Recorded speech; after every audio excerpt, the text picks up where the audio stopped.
Welcome back to the McConnell Center series on Why You Should Read. Today, we welcome Dr. David Anderson to discuss why we should read Octavia Butler's Parable of the Sower. Dr. Anderson received his Ph.D. from the University of Pennsylvania, and his scholarship spans a wide range of topics in American and African poetry. He is particularly passionate about exploring neglected African American poetry from the late 19th and early 20th centuries, with a special focus on poets from Kentucky. His work also delves into the Black Chicago Renaissance and African American environmentalism literature, and he is currently editing an anthology focused on African American writing about the sea. In addition to his scholarly work, Dr. Anderson teaches a wide range of courses in both American and African American literature. We are so fortunate to have him here today to share his expertise. Please welcome Dr. Anderson to the McConnell Center to discuss Octavia Butler's Parable of the Sower. Thank you. Let's see. I'll go ahead and grab this. Even though I've been teaching for about, 34 years or something, I still get nervous.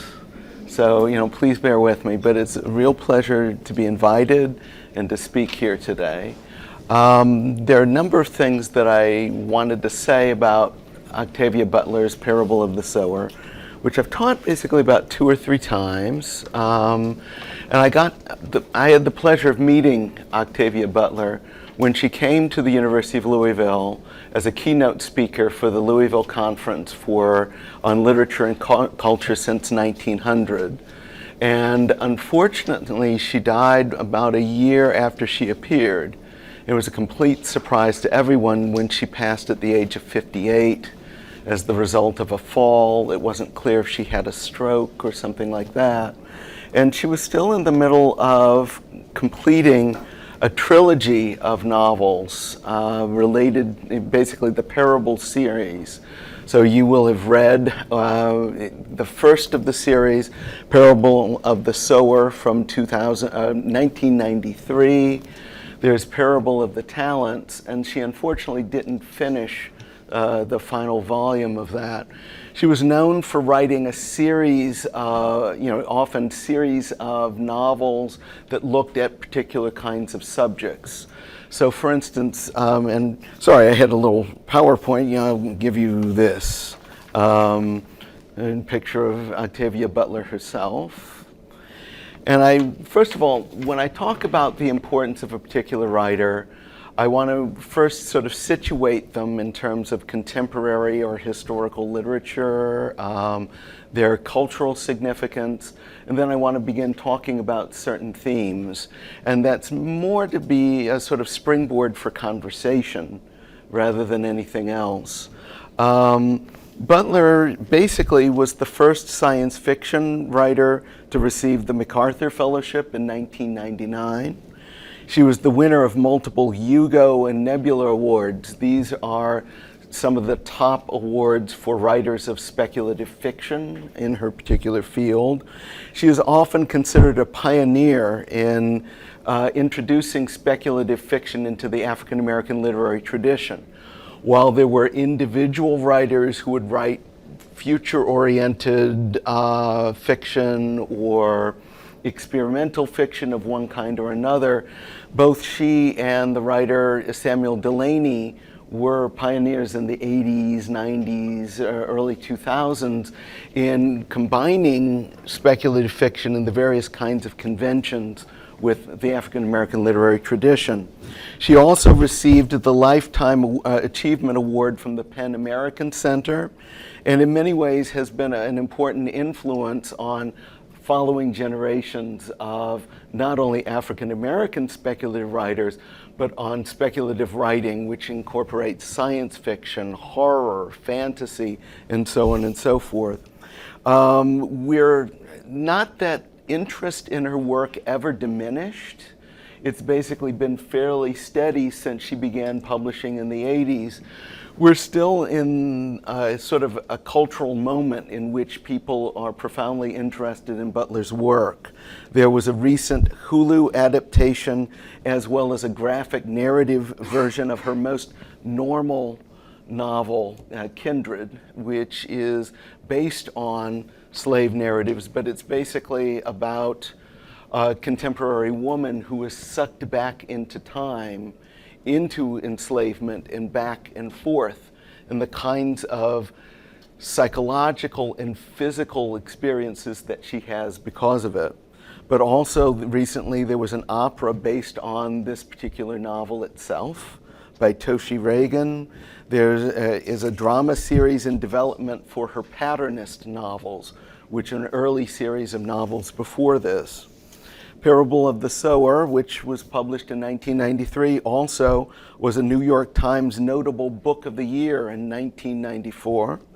It was nominated for the Nebula Award for Best Novel in 1994, and it entered the New York Times paperback trade fiction list in 2020. So even though she was a well-known writer and a fairly popular writer during her time, if anything, interest in her work has continued to grow, and it's really notable 27 years after a writer passes, or after a novel is first published, rather, that it enters the bestseller list.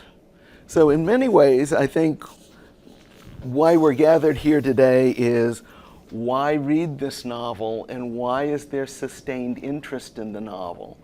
I think one of the first reasons is its timeliness, and this is something that is a feature of a lot of her works.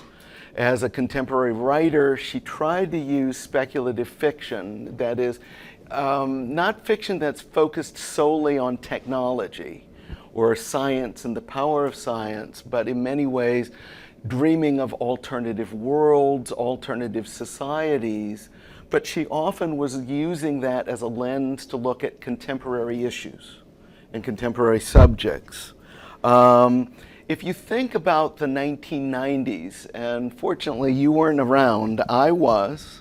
I turned 30 in 1993, and I basically was interviewing for a job here at the University of Louisville, which fortunately I was able to get with my wife, Karen Chandler, who's chair of the English department.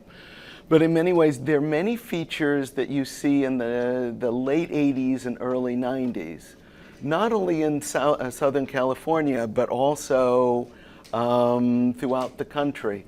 One of the most startling features was basically the crack epidemic. When I was living in West Louisville and I was attending the University of Pennsylvania, and I walked about 15 blocks to the English department and back, and nothing ever happened. But about the time that you would reach campus, you would begin reaching people who were asking you for money, asking you for things. And when you would basically pass by, step off the curb to go into the street, you would see crack vials everywhere. And this was day after day after day for years. So in many ways, she was thinking about issues related to drug addiction, and that's not the only kind of addiction or entrapment that she looks at, but that was something that was very, very palpable at that particular time.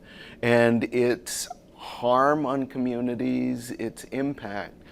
She was writing a series of works, short fiction and novels, that happened to deal with the concept of what it meant to be enslaved or entrapped by things. And that could be enslavement to drugs, it could be economic enslavement. So she kind of looks at issues of debt peonage. She questions the viability of the economy, and it's not that the economy wasn't fairly strong. There was a recession at about that time, but we're about 40 years from a period of time in which the United States, following World War II, had the largest economy in the world and really was responsible for a quarter of the globe's economic output. And you had an economy in which, for a period of time, really for generations up until that time, certainly after the Great Depression, it was sort of taken for granted that one's children would have a better future than they had, that one's children could sort of stand on their shoulders. And so this particular subject is, very much examined. What happens when that confidence that you will have a better life than your parents had, when that begins to go away, and how will that impact a society in one way or another. You also have issues dealing with environmental depredation. Remember that this is set in Southern California. California that had been largely settled throughout the 20th century through the promise of, sunny skies, it's spring and summer year-round. You can work and go to and have vacation all in the same environment. And Florida basically sold itself that way too. But Southern California has often had little rainfall, and in many ways, even at that time, there were concerns about shortages of water, particularly with ever-growing populations in Southern California. You have in Southern California basically abandoned pets and wild, domesticated animals that become wild and sort of roam all in that area. And it's important to keep in mind, the feral dogs are a central feature of this novel. But it's also a way of thinking about the ways in which Americans have often seen their relationship to the environment, and particularly the idea of the American pastoral. The pastoral being a particular harmonious society and a harmonious relationship with the natural world. The ways in envisioning a sort of human-imposed order, not only on society itself, but on nature itself, so that one can basically go in many places and sort of enjoy a nature experience, but feel safe and comfortable. This is a novel that envisions shortage, economic shortage, depredation, to a point where societies begin to break down, and where a kind of conception of American exceptionalism it begins to recede, where even the idea of a space program is canceled. The idea of an American frontier, and remember there have been multiple frontiers in American society. The sea, and that's sort of the subject of my, my anthology, the sea being one of the first of the frontiers, and then the West, and the settlement, and the gold rush in California, and all of these sorts of things. What happens when dreams begin to disappear?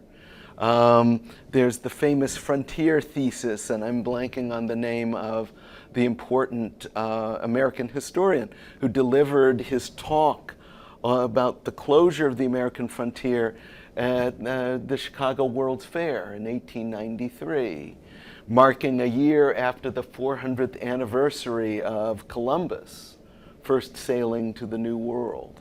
So all of that is very, very prevalent, but ideas of violence, a sense of fear in American society, and the idea of the civil rights movement and whether the concept of a multiracial democracy or a republic is sustainable or possible.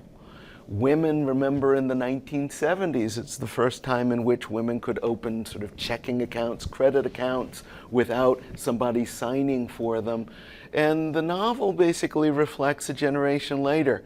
Are these ideas of progress for women going to move back? And you get really a horrific vision of a society in which civil order largely falls apart. And you see violence everywhere, basically people needing to go armed wherever they go, et cetera, et cetera. So even if this is in many ways a dystopian novel, and in the study questions, I raise that because it's a very, very good example of a dystopian novel. Think 1984 by George Orwell, or The Lord of the Flies by William Golding, things that we're very familiar with. Dystopian novels do a particular kind of work. So what they do is they jump ahead just a few years, ahead of when the novel is written. And they begin to ask, if we basically extrapolate certain things, it's not necessarily meant to be a prophecy, but it is certainly meant to be a warning. So it doesn't have to get every single thing right. It just has to get you to think, what are certain things that disturb the author, that other people are seeing, that she wants you to think, well, is this the route in which we want our society to go? And if we don't, what are the changes that we need to make? And in many ways, you can think of the way that my drama professor, when I was an undergraduate in the 80s, Herbert Metz, he was a wonderful teacher. And one of the things that he said, he mentioned basically literature that deals with social causes or social issues. And he said, in certain ways, to think about these works, many people want literature, social literature, to not only mention the problems, but to come up with all of the solutions. And he said, that's probably not the way that you want to think about it. Because certain authors are really, really good at pointing out the problems, and then they come up with a solution that nobody in their right minds would want. And I think it's important to think about certain patterns, because we're only 30 years from when this was first published. What are some of the ideas that clearly are prevalent, that seem to be even more relevant today than perhaps they were in the 1990s? But you can look at solutions that she proffers, and maybe they're not even solutions per se. Certainly the novel ends not with a fully formed community, but a kind of ragtag group that forms along the way as they march north. And then they finally arrive in a land, and there's a sense there's going to be a bit of a struggle. But this, in many ways, is a replaying of many stories in American history and American traditions. This is a novel about migration. And the nation was basically built on both voluntary and forced migration, right? And even during the course of American history, you have had people who have moved south, ever westward, northward.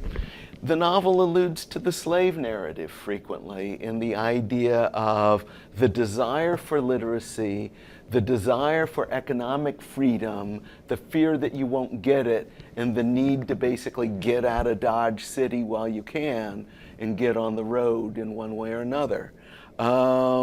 Basically the Kerouac novel, On the Road, and even the Beats, first of all have drives from east to west and then from north to south, and thinking constantly about movement.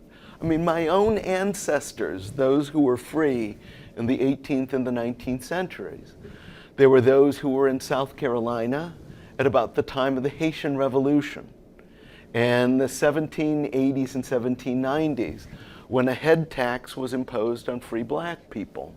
And they were poor farmers in Orangeburg, South Carolina, and they protested to the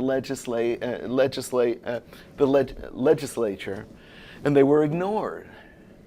So they moved a small group of farmers just west of Bowling Green, Kentucky in the 1790s. And then when the Constitution of Kentucky changed, and the first Constitution was so vaguely worded that it basically said that men, I think 25 and older, who had lived in the state for 2 years could vote. So theoretically, they could vote as people of color. That was changed with the next state constitution in the late 1790s that explicitly said that black people, people of mixed race, and Native Americans couldn't vote. So when they got a land grant, because some members of the family served during the War of 1812, they migrated again to Southern Illinois. And I still have relatives there today, right? So it's those particular ideas of migration. the idea, the United States is a site of lots of utopias. I mean, we're near them. I'm sorry. When I lecture, I try to sell novels, right? So, but we're near them. My wife and I went to New Harmony for the first time during spring break this year, and it was the site of not one but two utopian communities. One which lasted about 2 generations or so, and it was so successful that the elders in the community said, let's go back to Pennsylvania, because when you're so successful and you're not having to work all the time and not having to build, all of a sudden, and it was basically a celibate community, and people weren't so celibate anymore. So they decided, okay, let's go back to Pennsylvania where we can be a bit more disciplined. And then basically the whole community, lock, stock, and barrel, was sold to Robert Owen, an experimental industrialist who for a couple of years settled in New Harmony.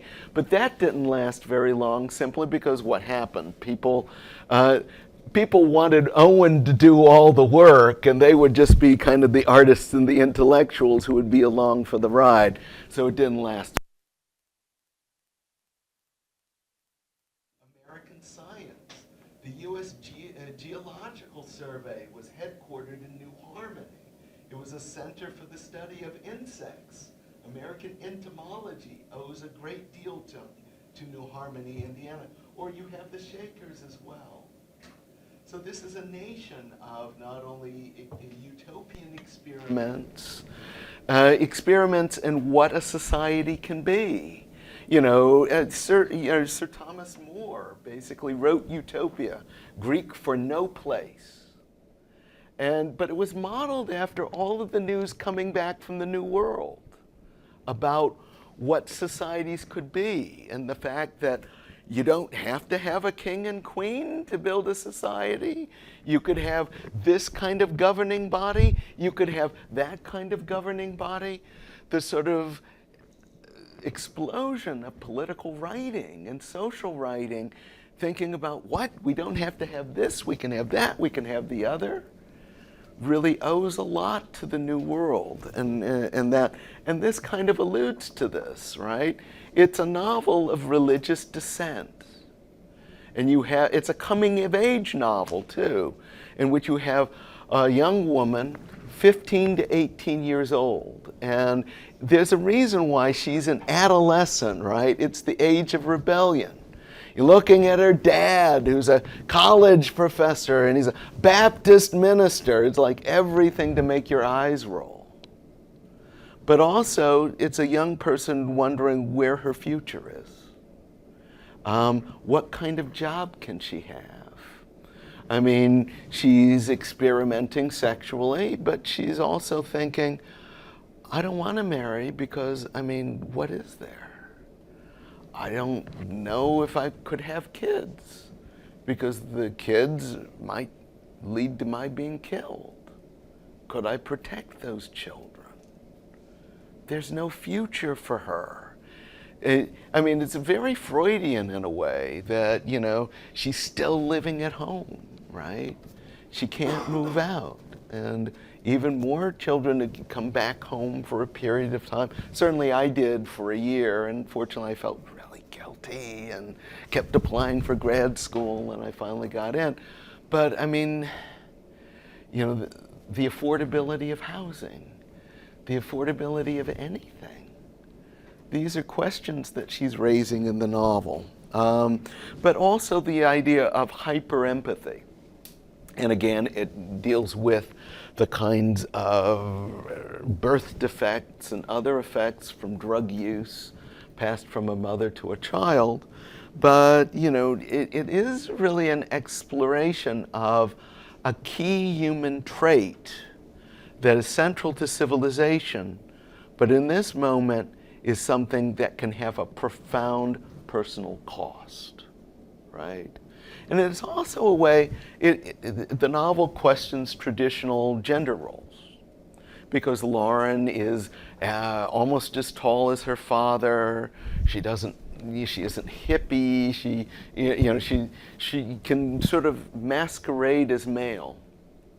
And it's important that she has to masquerade as male in a world in which any form of weakness, and I put that in quotation marks, gets you targeted in real life.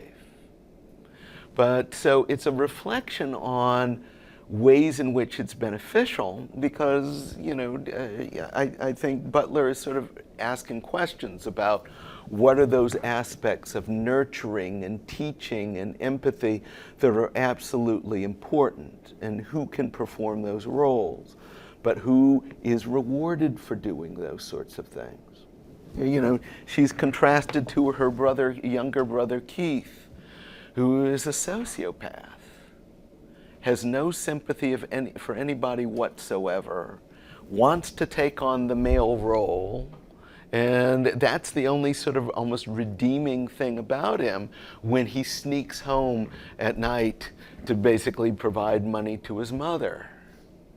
But other than that, he's hateful and deceitful, and he will kill, and he basically thinks it's all so easy. But it's also very interesting the way that it thinks about literacy. Particularly as a novel that looks at aspects of Christian traditions and rejects some but takes on others. One thing that doesn't go away is the importance of literacy, of needing to know to read and write and knowing some sort of intellectual tradition and being able to draw upon that in one way or another. And remember, that's the one thing that keeps Keith alive for a period of time. But in many ways, she journals, and there's a long tradition, particularly in Christianity, but not exclusively, right? For instance, the tradition of knowing your Bible, the responsibility of needing to be literate and needing to be able to read, first and foremost, to be able to read Scripture. She is, in a sense, a spiritual autobiographer.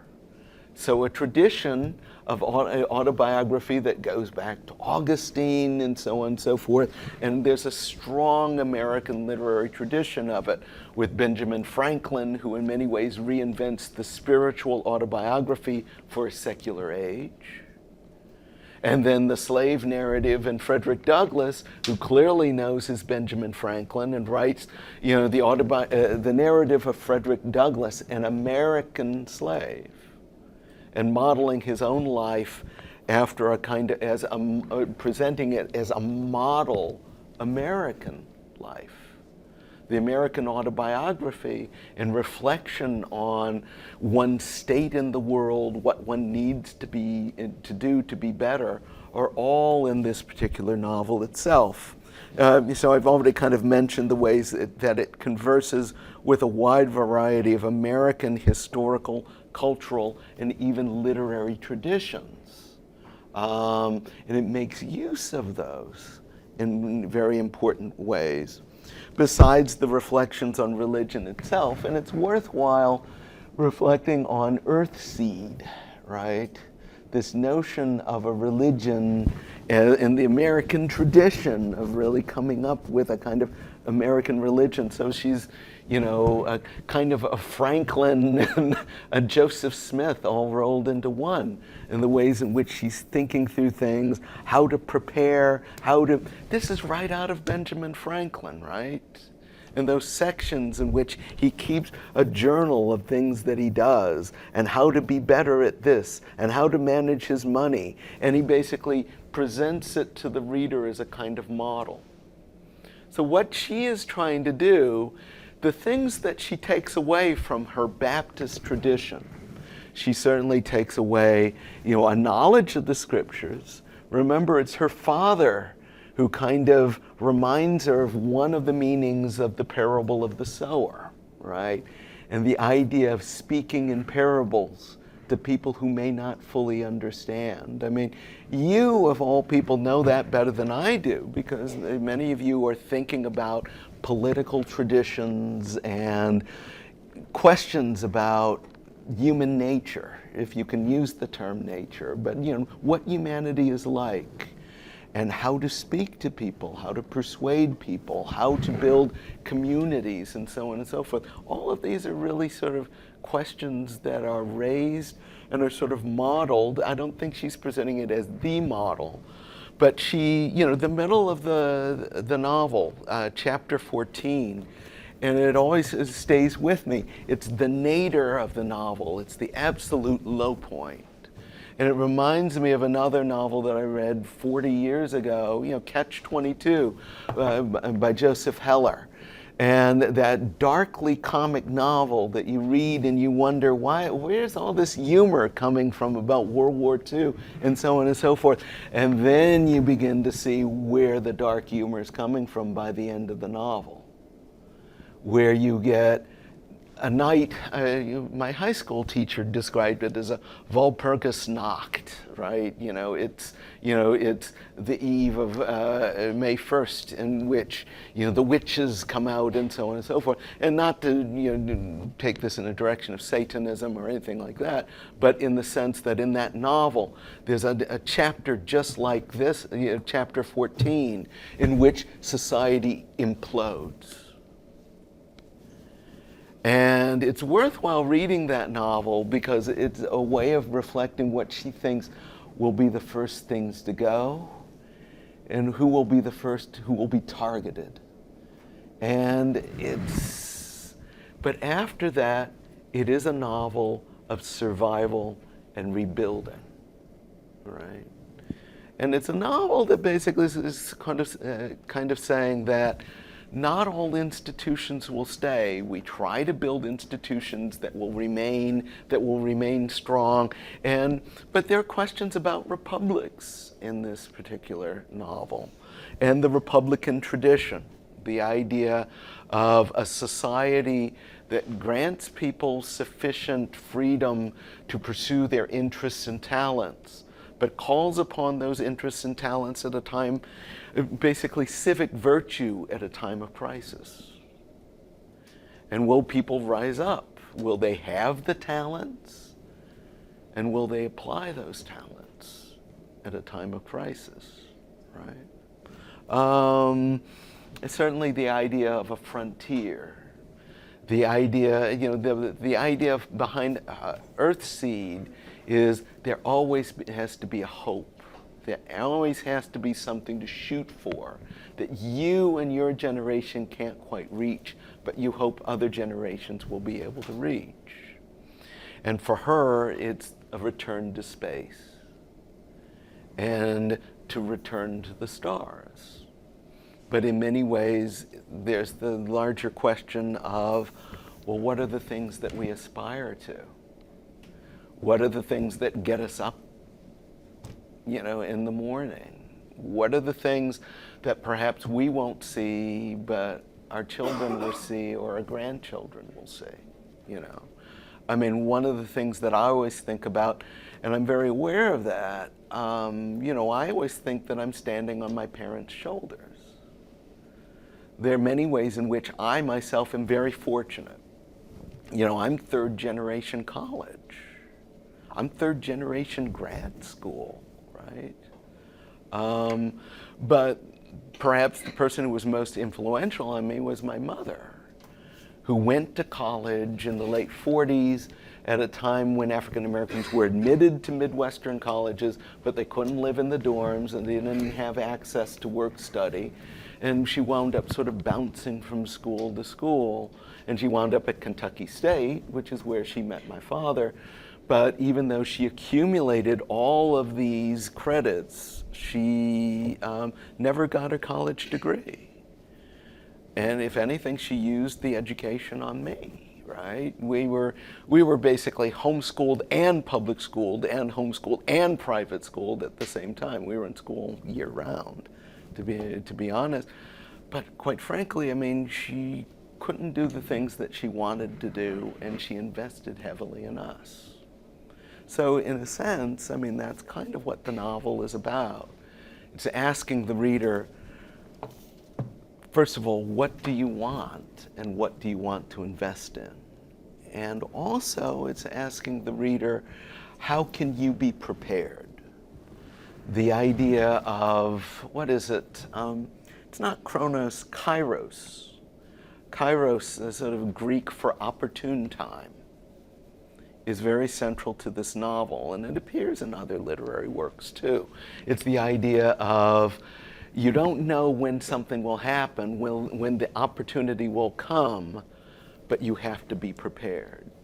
And what is it that you do to be prepared so that when the opportunity comes, you're ready? Okay, one last thing. I'm sorry, you can tell my students can't, I drive them up a wall because I just go, oh yes, and I kind of walk around the room and so on and so forth.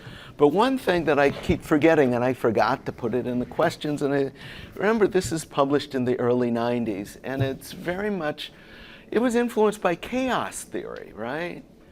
Chaos theory, the idea of dynamic, nonlinear systems and how to understand them was really big in the 80s and 90s, right? It's still with us, right?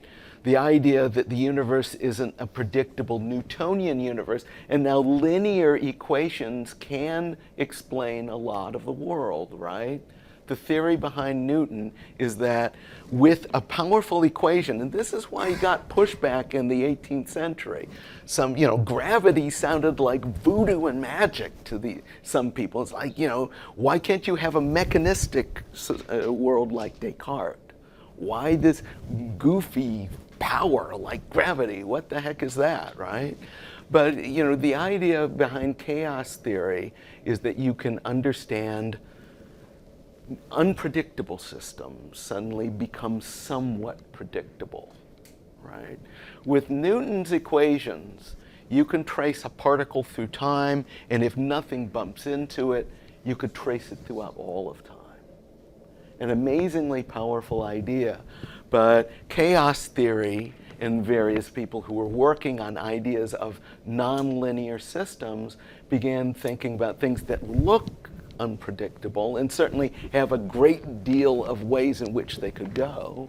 The butterfly effect, a butterfly's wings, the wind can die out, or it can become a hurricane several hundred miles away. And that's one thing that really is profound here, and I think that's one idea behind Earthseed and all of these particular ideas. She mentions the second law of thermodynamics. Things tend toward disorder, right? Entropy. But ways of thinking about systems and how they go are very much a part of the novel itself.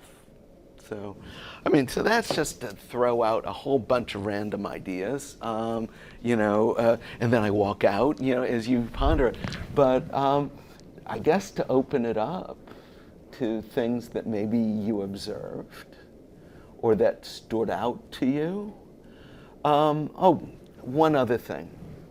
And I guess I mentioned it in my questions, but I think it's fairly important. One way of thinking about certain kinds of genre fiction is they do a kind of cultural work, if you will. They're expressions of cultural anxiety, right? Even if you don't necessarily like what that particular novel says, it puts a thumb on the pulse of the time in a very useful way. And lots of genre fiction does that. Say the classic detective novel or the hard-boiled detective novel. The classic detective novel, yes, the plots are, who done it, right? Two kinds, either who did it or how will the person did it get caught. But it's a way of expressing anxiety about, Poe's an urban writer, right? He's living in cities with anonymity, cities in which you can't necessarily rely on the bureaucracy of government. Say the police may not be able to solve it. What if there's a crime near you and it's affecting your society and you can't solve it? What if somebody falsely accuses you of the crime? And the hard-boiled detective novel, which is even darker, right? You can't even trust the police, right? It's just the private detective alone in a decayed society trying to impose order in one way or another. dystopian novels clearly are expressing cultural anxieties. Cultural anxieties about where America is, cultural anxieties about where women feel they are, cultural anxieties about where African Americans are in terms of, we've gotten here, will that step be enough? Can we go forward? Will we have to go backward? It's very much in whether or not you agree with that's something to worry about. You always have to listen to it as something that people are expressing. If they believe something is wrong, if they're concerned that their progress is not permanent, then there's a problem, right? So anyway, so I will just kind of open it up to you. And thank you.